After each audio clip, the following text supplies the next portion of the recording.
Hi, welcome to the Bible in a Year Live Tanakh Project.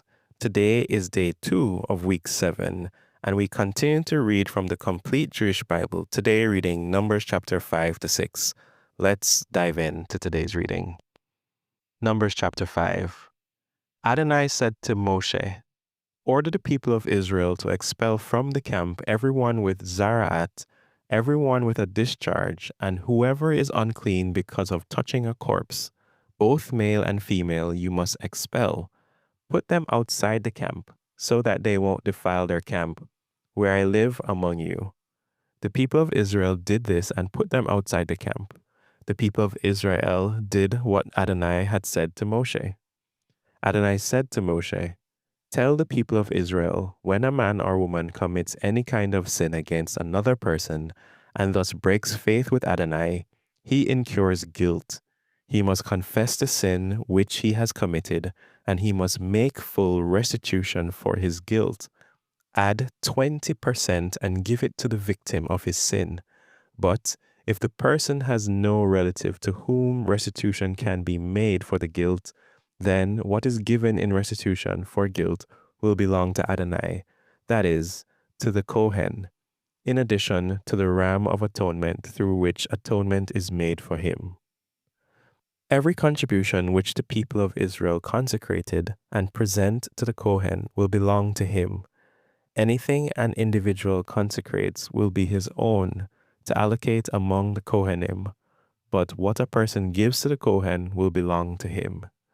Adonai said to Moshe, "Tell the people of Israel, if a man's wife goes astray and is unfaithful to him, that is, if another man goes to bed with her without her husband's knowledge, so that she becomes impure secretly, and there is no witness against her, and she was not caught in the act, then, if a spirit of jealousy comes over him, and he is jealous of his wife, and she has become impure, or, for that matter, if the spirit of jealousy comes over him, and he is jealous of his wife, and she is not become impure, he is to bring his wife to the Kohen, along with the offering for her, 2 quarts of barley flour, on which he has not poured olive oil or put frankincense, because it is a grain offering for jealousy, a grain offering for remembering, for recalling guilt to mind.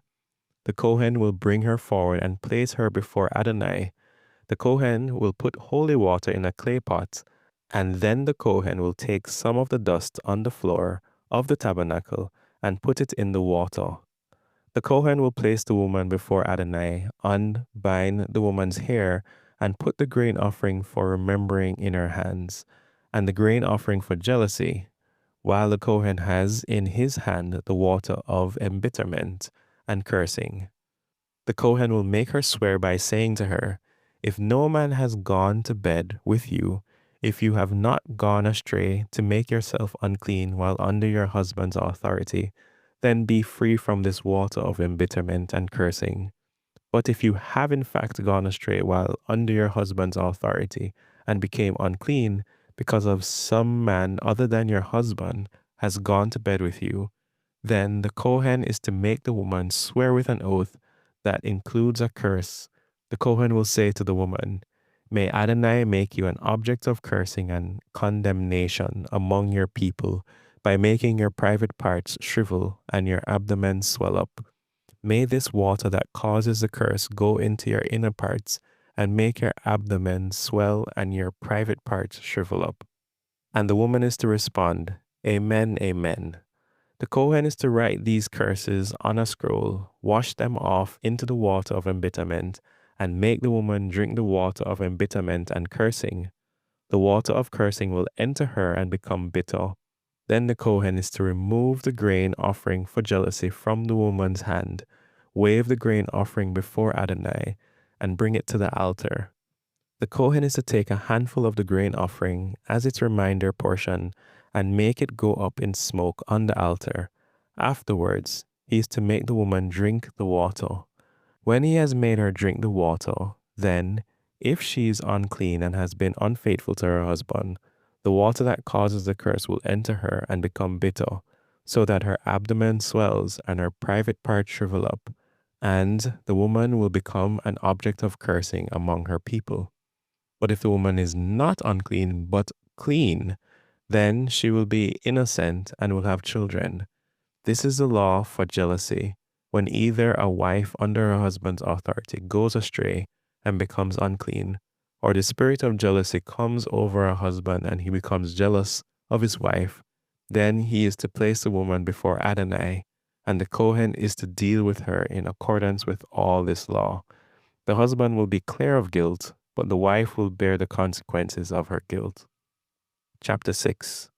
Adonai said to Moshe, "Tell the people of Israel when either a man or woman makes a special kind of vow, the vow of Nazir, consecrating himself to Adonai, he is to abstain from wine and other intoxicating liquor. He is not to drink vinegar from either source. He is not to drink grape juice, and he is not to eat grapes or raisins. As long as he remains a Nazir, he is to eat nothing derived from the grapevine, not even the grape skins or the seeds. Throughout the period of his vow as a Nazir, he is not to shave his head. Until the end of the time for which he has consecrated himself to Adonai, he is to be holy. He is to let the hair on his head grow long. Throughout the period for which he has consecrated himself to Adonai, he is not to approach a corpse. He is not to make himself unclean for his father, mother, brother, or sister when they die, since his consecration to God is on his head. Throughout the time of his being a Nazir, he is holy for Adonai. If someone next to him dies very suddenly, so that he defiles his consecrated head, then he is to shave his head on the day of his purification. He is to shave it on the 7th day. On the 8th day, he is to bring 2 doves or 2 young pigeons to the Kohen at the entrance to the tent of meeting.